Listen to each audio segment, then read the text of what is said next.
So I like to do a lot of beets because I store them. So I'm using a nice big tray with a lot of cells in it, but any tray will work. Beets can be direct seeded, but I like the safety of creating some starts and then planting them so that I get good spacing and get nice big beets.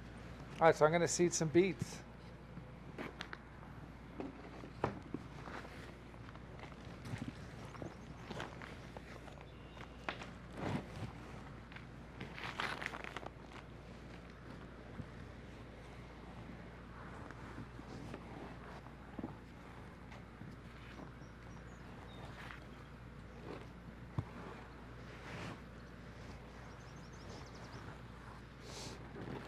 You know, on smaller trays like this, it's good to just give it a little tap. And then wherever it's sunk down, just fill it back in. In terms of variety of beets, I like to mix red and gold because they look fantastic together, they taste great together, and you can just seed them all together.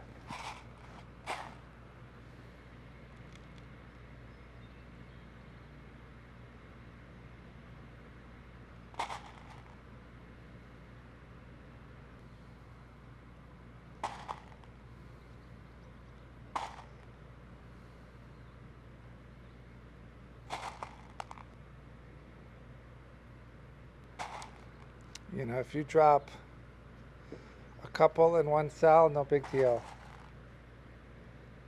It's not going to matter because a beet seed isn't one seed. All beet seeds are multiple seeds in one.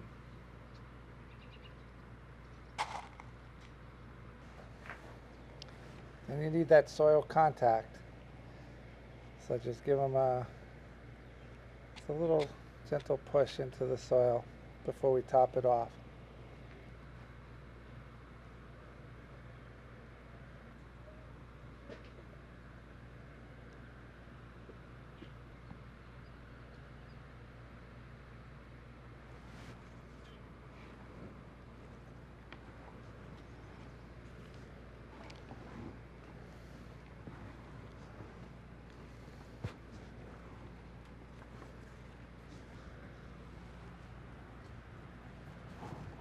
So you're going to water it in really well. I'm going to throw it in the prop house and we're going to check in on it in 3 to 4 weeks and they should be ready for planting.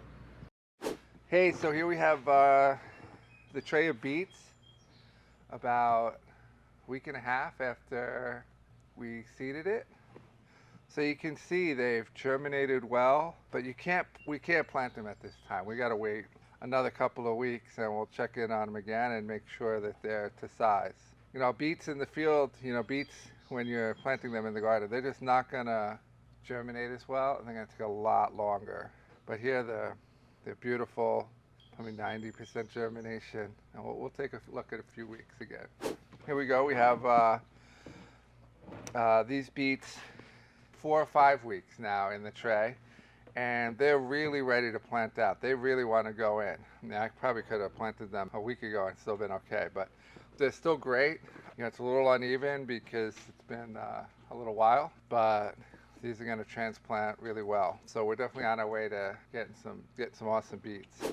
So here's the tray of beets that we seeded about 4 or 5 weeks ago. It's come along nicely. Right? It's nice and big. It's a little uneven. And that's just probably because it was watered heavier on the sides and so some of the nutrients washed through. But they're going to be fine. They're going to come back. I'll probably cheat and get most of the ones in the center. But we're still on the path to grow some really great beets. So here we go. We're just going to plant them about 10 inches apart. So Riv, we're going to plant this just like the lettuce. Okay, we're just going to poke a hole and stick them in. So if you get on that side, you do that side one, and I'll do this side. Is that a deal? Remember when I seeded these down at the barn? Yeah, I remember. Nice.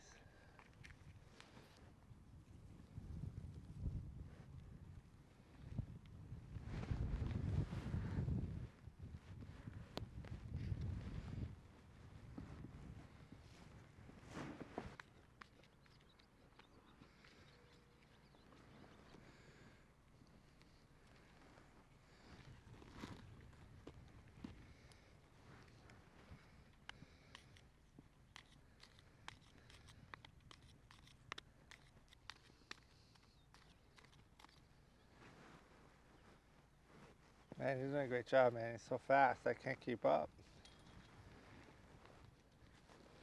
No, no, we don't want them there. That's too close to the beans. And then what's going to happen is the beans are going to start to shade them. All right. How's that look, Riv? Good. So we're going to give them a few weeks. We'll come back. Maybe we'll even fertilize them in a few weeks. And we'll see how they're doing.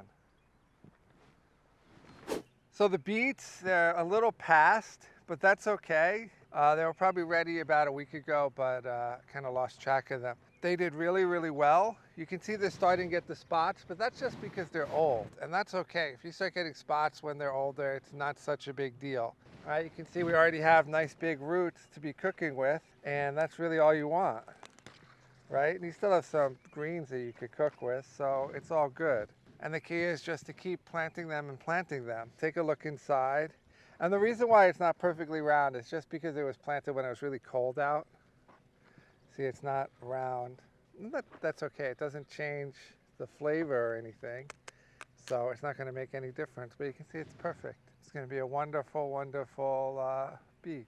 And now when you keep planting, just do not forget to make sure you refertilize, because these beets have pulled a lot out of the soil. So you want to make sure you put something back. Very important. And any that you don't like, you can leave here to rot. Just make sure you cut them up really well so that they rot well. Yeah, and later on I'll show you how to store these things. And this is a great storage crop. This will store all winter. And you can be eating beets all the way through until spring, until your new beets come. So we harvested all those beets, ate them, and I planted another batch, which is going to be ready in the fall. And these will be storage. So all you have to do is take the tops off, wash them, and you can store them as long as it's above freezing and but below 45, below 50, and they'll store for quite a long time. Even in your fridge, they'll probably store for a few months. Beets just store really, really well. Eat the worst ones and store the best ones is my advice.